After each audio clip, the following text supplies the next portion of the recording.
there are 3 layers or 3 levels to your core offer, and we introduced it in the previous video. The top level is the strategy, and that's what type of program you're delivering. So we look at those classifications, those categories as one-on-one personal training, semi-private training, where you're with semi-private training, you're actually providing the individual workouts for a group of people in the session, so 4 to 6 typically. Some people do less than that. But they each have their own individual program. So you're designing the program based around their goals in the semi-private training session. Then you're going to have a small group training, which they're all doing the same workout with different progressions, but it's more individualized and more intense than a large group because you have a smaller group of people. So a lot of times you're doing barbell exercises, things you wouldn't typically put in a large group setting with that. Then you're going to have your large group or boot camp type of settings. So we really have 4 strategic types of offerings when it comes to your core offer. And that's what we do when we get down into the defining your core offer tool at that strategy. Your marketing strategy, this is what you're selling: one-on-one personal training, semi-private training, so on and so forth. The next layer, next level, we drill down and you look at the target market. And so this is kind of your niche, right? This is the population that you want to go after. So this might be sports performance. So I'm going to deliver sports performance, one-on-one personal training, sports performance and semi-private, small group, so on and so forth. It could be fat loss. It could be strength. Whatever category, whatever target market you want to focus on. Finally, you have the marketability. And that's the final layer. And that's what we're going to drill into here. With the marketability, you look at what are you calling your front or your core offer? What are you naming it? How do you position it?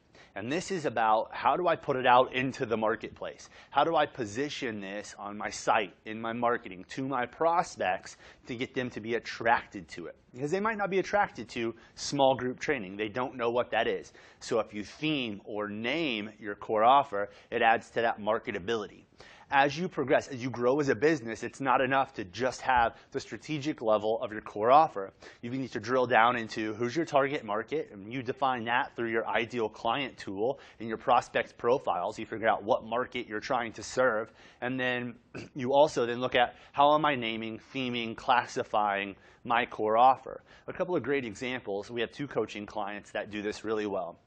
Mark Greenwood has his business, Ultimate Wellness, and he classifies each of his programs and he uses acronyms. And so those acronyms clearly depict what the program name is, who it's for, and then they kind of expand on it, but it talks and it speaks to his ideal client. And we also have Jared Markowitz, who is a coaching client, and he has his ADAPT system, his ADAPT program, and there's another acronym where they name and they theme these programs so that it attracts and pulls people into it. Now, they're delivering that at the strategic level through semi-private, small group, large group training, so they're delivering it with that. There's a certain market that they're serving, whether it's general population, fat loss, or Jared works with adults and also athletes. So he's got a couple of different offers there, but they're niched down, but then there's a marketability factor with it. So I want you to take a hard look at your core offer and say, do I address all 3 of these layers, all 3 levels of my core offer? And then what can I do to increase or enhance the marketability of it? Because I want something that I can market. I want something that clearly states who it's for, how it's going to help them get the result, and attracts them into me. When you do that, it makes selling a heck of a lot easier for you, which then ends up making it more successful too.